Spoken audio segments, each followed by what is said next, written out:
This jacket kind of makes me look like a doctor. Hello, I am Dr. Emma. It's nice to meet you. Nah.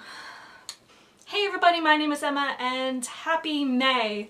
May is National Mental Health Month, and so I decided that I wanted to make a couple videos this month that talk about mental health and things that we can do about it. So today I'd like to talk about real depression tips. I was diagnosed with depression back in 2009 when I was 12, and I've been dealing with it ever since. But over the years I've come up with some tips that can help you function when you start to get into these deep depressive ruts. So here I have 7 real depression tips. Number 1, the sun. I've talked about this before in my SAD video talking about seasonal depression and how the sun affects your circadian rhythms and your neurotransmitters and all of that stuff. And I also talked about sunlights, which I currently have on my face right now for when it is cloudy, of which it is outside right now. And so if you want to look at that, you can check that video out in the description down below. But basically, the sun helps your brain. You are a plant with feelings. It's kind of what a human is. And since the sun helps you regulate all of these different things in your brain, it can help with your depression. So, crack open your window, get a sun lamp and use it for 15 minutes a day, go outside every once in a while, that sort of stuff. And that's why my depression gets worse in the winter, because it snows a fuck ton and I don't want to go outside. And also, since I'm no longer at school and I don't work right now, I don't have a reason to go outside. So I try to force myself outside, and especially during the spring and summer, so that way I can just get out of the depressive rut that happens from October, November until April, because again, we had 18 inches of snow 2 weeks ago. Help me! Number 2, food. You need to eat. It is the fuel for your body.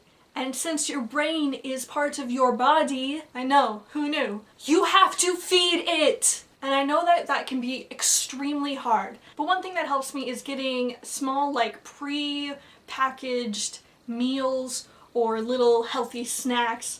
Like I have, little packets of baby carrots that I got at Cub Foods. I have pre-cut pineapple and stuff. I've personally also found Sargento's, the cheese company, has made these little packets of snacks that have some cheese and then have some nuts and dried fruit and stuff like that, which is really helpful because protein is really important to you. And if you're vegan, there are also other different things that you can get. Just anything with protein and fruits and vegetables can really help, because you need to give your body proper nutrients. You can't just have little gummy snacks and chocolate frosting out of a tub. Trust me, I have tried it. It doesn't work. It just makes your head ache and your stomach and everything below that hate you too. Trust me. Number 3, try to shower at least once a week. Being clean, you have no idea how much it can just make you feel better. You're not in your own gunk. You have a different stimulus that's happening to you where you get, the feeling of water, the smell of soap that can just kind of shock your body into being like, ooh, this is different. I kind of like this. So at least once a week, try to shower, try to do stuff like that, brush your teeth, and it also keeps you from having everyone just go away from you. Number 4. If you have trouble doing stuff like showering and washing your face on a daily basis, you should try to get some facial wipes or body wipes that you can just use just quickly to make yourself feel a little bit better, make it so that way you're not just covered in goop and grease. I currently use Cetaphil pack of these stuff, but that's just because this is the best stuff for my face. Neutrogena also has some. Simplify, I think is the brand name, the green ones, they also have those. So getting stuff like that for when you just can't but you need to, and keeping them by your bed, so if you have to go out and have makeup on or something like that, or you're going out running and you come back into your bed and just stay there for 12 hours, at least you can wipe your face and maybe a little of your body off. Another thing, if you can't really shower or get yourself to stand up for that long, is using dry shampoo. Now this isn't my favorite one just because I don't know how to use dry shampoo, but dry shampoo has been getting better. I remember I just had really bad time using it back in 7th grade, 2009, but they made it better. It's no longer just a white powder constantly.